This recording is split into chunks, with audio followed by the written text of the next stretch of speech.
Olá, quarto ano, tudo bem com vocês? Bem-vindo à nossa aula de Geografia de número 17, que tem como tema Comunidades Indígenas e Quilombolas. Vamos lá estudar comigo? Então, primeiramente a gente precisa conhecer o que são os povos indígenas, tá? Então, os índios, como bem sabemos, foram os primeiros habitantes do território brasileiro, São formados por povos de diferentes hábitos, costumes e línguas diferentes também. A sua presença no nosso território, no território brasileiro, é muito anterior ao processo de ocupação estabelecido pelos exploradores, que vieram, os europeus que vieram aqui ao nosso território, tá? Então, segundo os dados, presentes em algumas estimativas, a população indígena naquela época, estimava-se entre 3 e 5 milhões de indígenas aqui no Brasil na época que os colonizadores aqui chegaram. Então, a gente precisa entender também o que significa terras indígenas, Então, é uma porção do território nacional, a qual, após regular processo administrativo e de demarcação, conforme os preceitos legais instituídos, passa após homologação por decreto, primeiramente presidencial, para a propriedade da União. Então, antes do território indígena pertencer claramente aos indígenas, ele pertence primeiramente à União, tá? Então, essas terras indígenas são habitadas por uma ou mais comunidades indígenas, tá? E utilizadas por estes em suas atividades produtivas, Atividades culturais e bem-estar e reprodução física, tá? Então, assim sendo, se trata de um bem da União e, como tal, é inalienável e indisponível. E os direitos sobre elas são imprescritíveis. Vamos lá?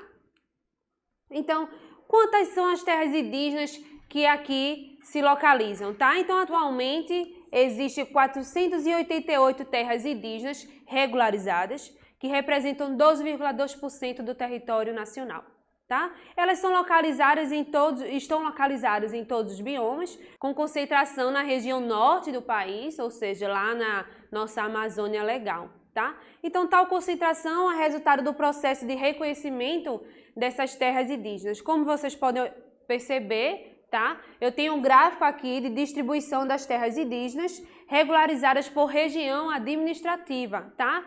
Então, na região sul, corresponde a 10% do território da região sul, ou seja, 10% ocupado por terras indígenas. Na região sudeste, a gente vai encontrar 6% desse território.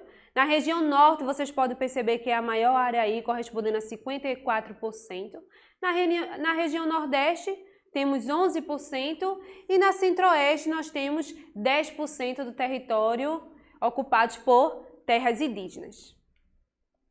Nesses territórios indígenas, como a gente pode perceber, são áreas demarcadas de uso exclusivo dos povos indígenas, então por isso são chamadas de terras indígenas, Nela, todos os recursos da natureza, como a madeira, as plantas, os animais e os minerais, podem ser explorados somente para a sobrevivência dos povos indígenas. Mas sabemos bem que a realidade não é essa, Então, no entanto, essas terras indígenas, elas sofrem com as invasões dos madeireiros, caçadores, mineradores, e poceiros, que extraem os recursos e ocupam essas áreas de forma ilegal. Se vocês bem observarem aqui, esse mapa de 2015, tá?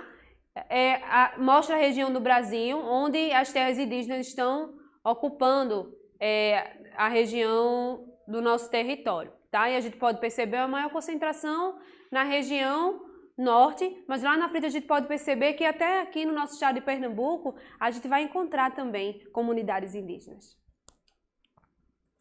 Então, infelizmente, aí eu mostro duas imagens para vocês, tá? São territórios em devastação, onde a primeira, demonstra aqui 20 terras indígenas que já sofreram com invasões e desmatamentos. E na segunda imagem, vocês podem perceber que em 2019, terras indígenas foram invadidas de modo bastante ostensivo. Entre os costumes indígenas, que é importante a gente conhecer a cultura desse povo, As sociedades indígenas, elas prezam muito por duas coisas, essenciais. É o respeito e a ligação com a natureza e respeito à sabedoria dos anciões. Então é comum, né, nas tribos indígenas o pensamento de uma vivência mais sustentável, tá? Retirando da natureza somente aquilo que se é necessário para a manutenção da vida. Então as pessoas mais velhas são consideradas mais sábias, o que garante a elas certa autoridade dentro da tribo. Indígenas em Pernambuco é interessante, né, a gente aproximar o tema, né, da nossa realidade. Então os índios tiveram grande influência na formação étnica, na cultura, nos costumes e na língua portuguesa falada aqui no Brasil.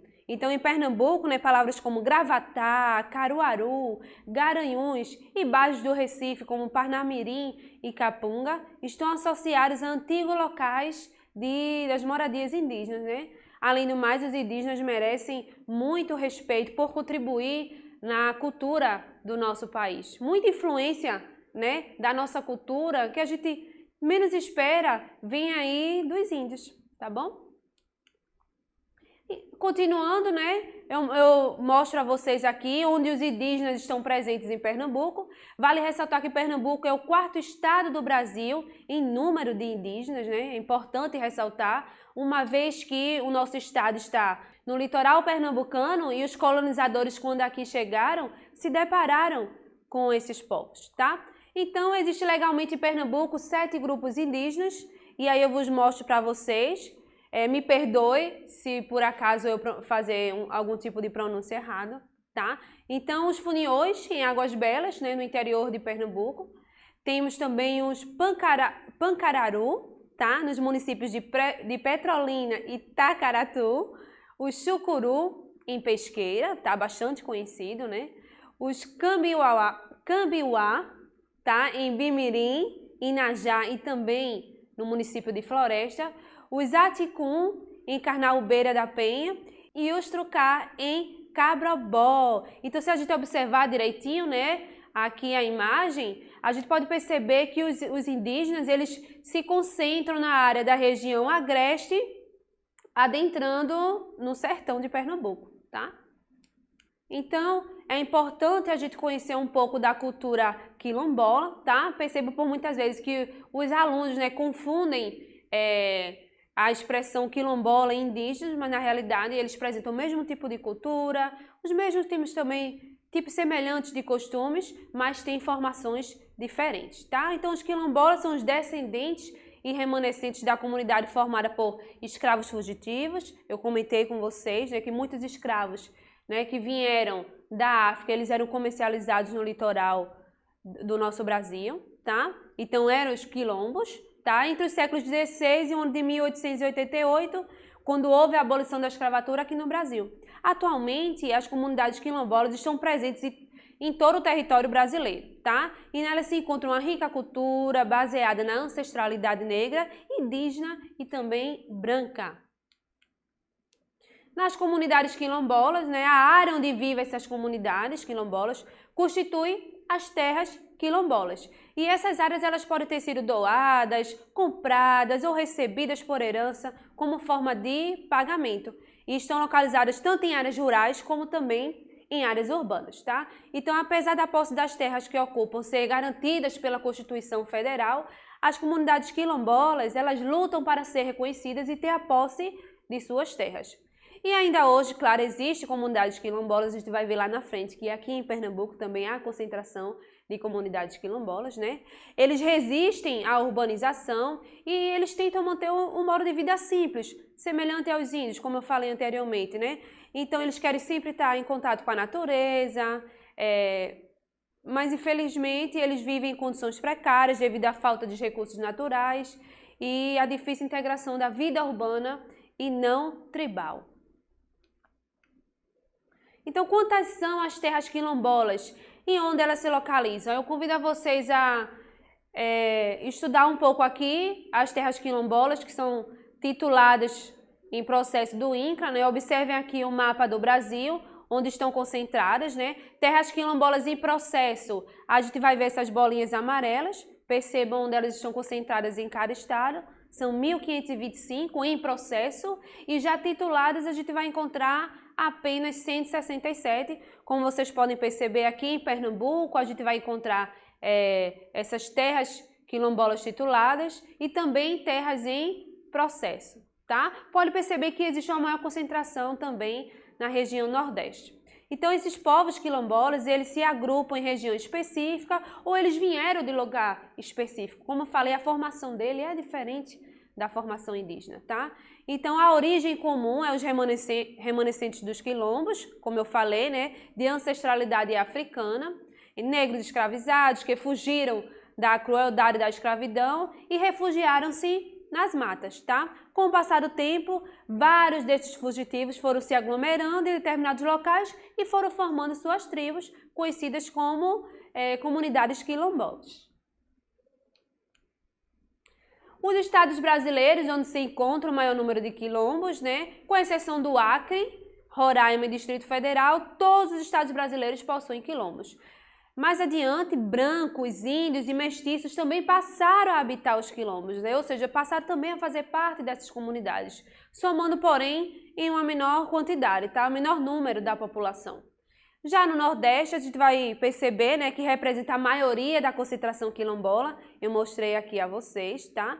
E, além de representar a maior concentração, mantém uma forte tradição devido à existência de quilombos que marcaram a história, como o quilombo dos Palmares, tá? Nos estados brasileiros com o maior número de comunidades remanescentes de quilombos é a Bahia, tá? Que possui 229 quilombos cadastrados. No Maranhão com 112, Minas Gerais com 89 e o Pará com 81 comunidades quilombolas já cadastradas. Na Bahia, existem comunidades quilombolas que sofreram com a violência dos grileiros, né, e também dos fazendeiros, mas hoje eles têm proteção do INCRA e de projetos de restauração da sua cultura. E Bom Jesus da Lapa é um município na Bahia, né, que concentra o maior número de comunidades quilombolas, tá?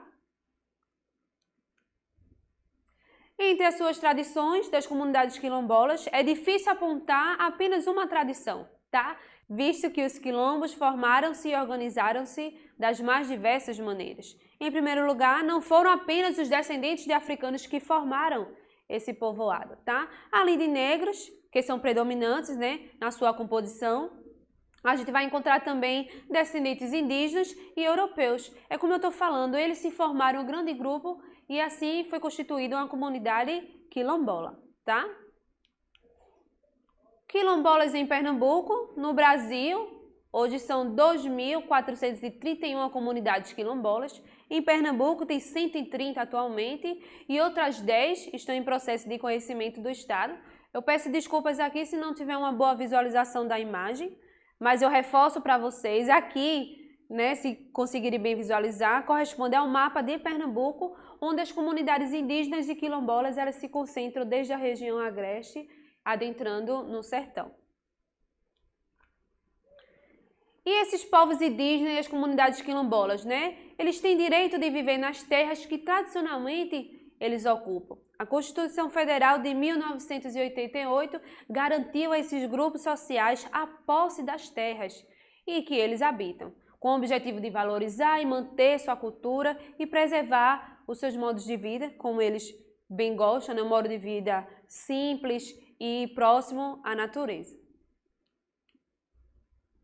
Então existe uma proximidade cultural entre populações quilombolas e as indígenas, né? Os dois grupos, a gente pode perceber que eles gostam de viver de maneira simples, né? Integrados à natureza e tiram o seu sustento da terra. Então tirando a maior parte do seu sustento da natureza, tá? Então, no entanto, com o avanço, né, da urbanização, do agronegócio e do extrativismo não sustentável, o modo de vida dessas comunidades e sua preservação estão ameaçadas, ou seja, elas correm perigo. Assim como muitos indígenas não vivem isolados das cidades e das comunidades rurais, muitos quilombolas também não vivem assim. Então é necessário respeito, né, e maiores ações de preservação dessa comunidade para que o patrimônio cultural não se perca, muito pelo contrário, para que seu patrimônio cultural se perpetue, para que outras possibilidades de conhecimento nós tenhamos também. E aí, gente, espero que vocês tenham gostado da aula de hoje, de conhecer um pouco sobre os quilombolas, sobre as comunidades indígenas. Vimos que aqui em Pernambuco, né, tão próximo da gente a esse tipo de comunidade, vale a pena a gente estudar mais, conhecer sobre sua cultura. E espero que vocês tenham gostado. Não posso deixar de terminar a aula de hoje, tá? Convidando os vitorienses a tomarem a vacina da Covid. Sabemos que vacina boa é vacina no braço. Deixo aqui o meu abraço e os votos de saúde a todos vocês. Até a próxima aula.